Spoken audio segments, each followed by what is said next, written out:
अस्सलाम वालेकुम रहमतुल्लाह। मिला टाइम्स में खुश आमदीद। मैं हूँ आपके साथ शम्स तबरेज़ क़ासमी। उत्तर प्रदेश में मुसलमानों पर पुलिस का अत्याचार लगातार जारी है।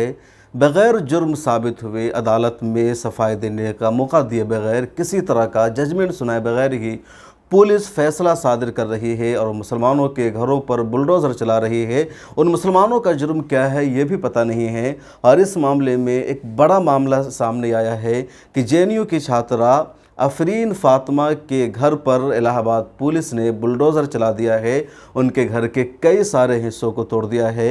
एक तरफ पुलिस बड़ी तादाद में वहां मौजूद थी जिसने घर पर बुलडोज़र चला दिया, दूसरी तरफ ट्विटर और सोशल मीडिया पर लगातार अफरीन फ़ातिमा को सपोर्ट मिल रहा था। लोग उनकी हिमायत कर रहे थे, पुलिस के बर्बरता की मुखालफत कर रहे थे, लेकिन पुलिस ने, योगी सरकार ने ज़र्रा बराबर किसी की कोई परवाह नहीं की और उनके घर को तोड़ दिया गया। सवाल यह है कि अफरीन फ़ातिमा का जुर्म क्या है? अफरीन फ़ातिमा के वालिद जावेद पम का जुर्म क्या है? क्या उन पर इल्ज़ाम जो लगाया गया था वो साबित हो गया है, साबित नहीं हुआ है? इस पर हम आपको तफसील से बताने जा रहे हैं। आपको मालूम है कि 10 जून बरोज़ जुमा को देश के अलग अलग हिस्सों में जुमा की नमाज के बाद प्रोटेस्ट हुआ। ये प्रोटेस्ट नुपुर शर्मा की गिरफ्तारी के मुतालबा के लिए था। हालांकि प्रोटेस्ट कैसे हुआ, किसने ऑर्गेनाइज किया, अब तक इसकी पूरी डिटेल सामने नहीं आई है। लेकिन पुलिस ने जिसको चाहा उसको मुलजिम ठहरा दिया, फिर मुजरिम भी बना दिया और फिर उसकी सज़ा का ऐलान कर दिया और पुलिस ने ही सज़ा नाफिज भी करना शुरू कर दिया है और इसी के शिकार जावेद पम हो गए। इलाहाबाद में जो कुछ मामला हुआ वो अफसोसनाक था, या नया नाम प्रयागराज कह लीजिए। प्रयागराज में जुमा की नमाज के बाद प्रोटेस्ट हुआ।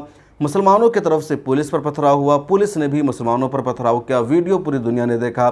उसके अलावा भी कई तरह के मामले सामने आए, गाड़ियों को आग लगाया गया। अब ये सब कैसे हुआ? किसने प्रोटेस्ट की कॉल दी थी? किसने लोगों को इकट्ठा किया था? किसने मामले को ख़राब किया? किसने हिंसा भड़काने की साजिश की?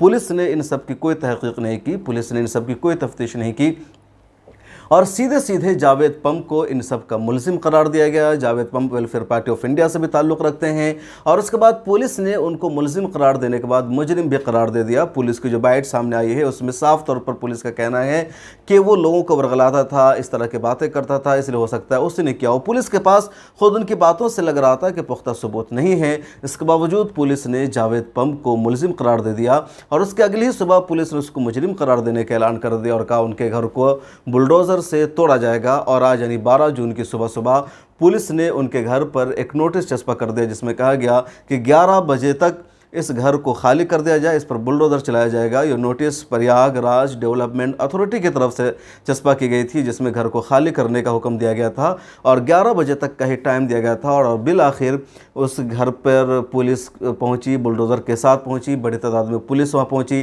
ख़वातीन पुलिस एहलकारों को भी लेकर पुलिस वहां पहुंची थी और उनके घर के बाहर के हिस्से को तोड़ दिया गया, उनके घर की बाउंड्री को तोड़ दिया गया और भी कई चीज़ों को नुकसान पहुँचाया गया। पुलिस ने कहा था कि घर के हिस्से को खाली कर दिया जाए, लेकिन जब पुलिस पहुंची तो घर बंद था। पुलिस का बुलडोज़र चलता रहा और घर से कोई नहीं निकला। शायद वो लोग घर पहले निकल चुके थे घर से या घर ही में रहे। अब तक इसके सच्चाई सामने नहीं आई है।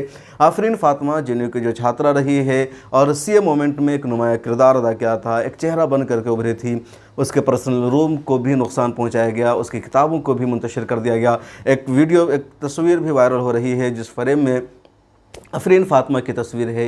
ये सारा कुछ इलाहाबाद में हो रहा है। जावेद पम पर इल्ज़ाम है हमला को अंजाम देने का या पूरे साजिश को रचने का और जावेद पम को पुलिस ने अपनी कस्टडी में ले रखा है और हो सकता है कि जावेद पम को जेल भेज दिया जाए। उसके अलावा जावेद पम की वाइफ और उनकी एक बेटी को भी पुलिस ने हिरासत में ले रखा था, डिटेन किया था, लेकिन अब उनको छोड़ दिया गया है। अफरीन फ़ातिमा भी इस वक्त पुलिस कस्टडी में नहीं है।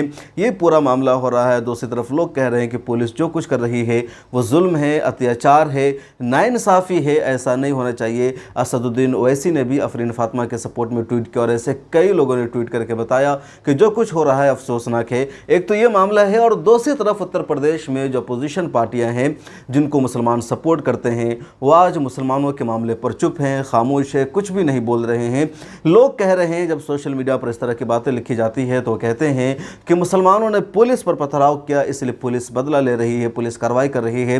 लेकिन सवाल यह है कि अगर मुसलमानों ने जुर्म किया है, मान लिया जाए उन्होंने पुलिस पर पथराव किया है, तो मामला कोर्ट में जाएगा, उन पर केस दर्ज किया जाएगा। पुलिस का इख्तियार है जिस तरह की चाहे धाराएं लगा दे, लेकिन बुलडोज़र चलाने का, घर तोड़ने का पुलिस को कभी कोई राइट नहीं है। अदालत में अगर जुर्म साबित होगा, अदालत क्या फैसला सुनाएगी आएगी उसके बाद भी कुछ हो सकता है।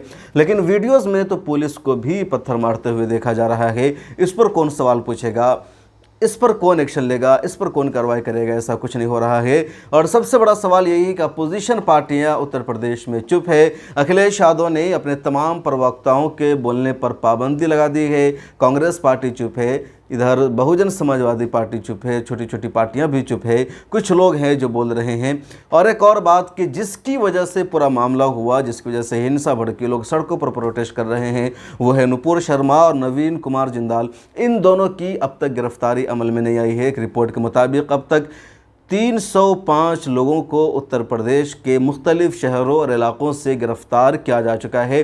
40 से ज़्यादा लोगों को पहले कानपुर से गिरफ़्तार किया गया, उसके बाद तकरीबन 50 से ज़्यादा लोगों को सहारनपुर से गिरफ़्तार किया गया है। इसी तरह 50 से ज़्यादा लोगों को इलाहाबाद से गिरफ़्तार किया गया है, मुरादाबाद से गिरफ़्तार किया गया है, हाथरस से गिरफ़्तार किया गया है। इसके अलावा अलग अलग जगहों से गिरफ़्तार किया गया है। खुद दिल्ली की जामा मस्जिद पर जुमा की नमाज के बाद जिन लोगों ने प्रोटेस्ट किया था उसमें से भी 2 लोगों के गिरफ़्तारी की खबर आ चुकी है और को भी पुलिस गिरफ़्तार करने की कोशिश कर रही है। तो ये पूरा मामला है। जो लोग शान रिसालत में गुस्ताखी के खिलाफ प्रोटेस्ट कर रहे थे उनके खिलाफ पुलिस ने क्रैकडाउन शुरू कर दिया है, लेकिन उन 2 की गिरफ्तारी अब तक अमल में नहीं आई है।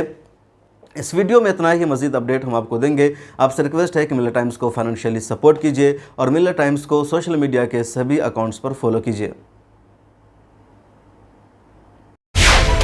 मिलत टाइम्स को आपकी ज़रूरत है, हमारी आप माली मदद करें। हर महीने सिर्फ 100 रुपये और 1 साल के लिए एक साथ सिर्फ 1000 रुपये। रकम भेजने के लिए यहाँ दिए गए फ़ोन पे, गूगल पे और पेटीएम नंबर का इस्तेमाल कर सकते हैं।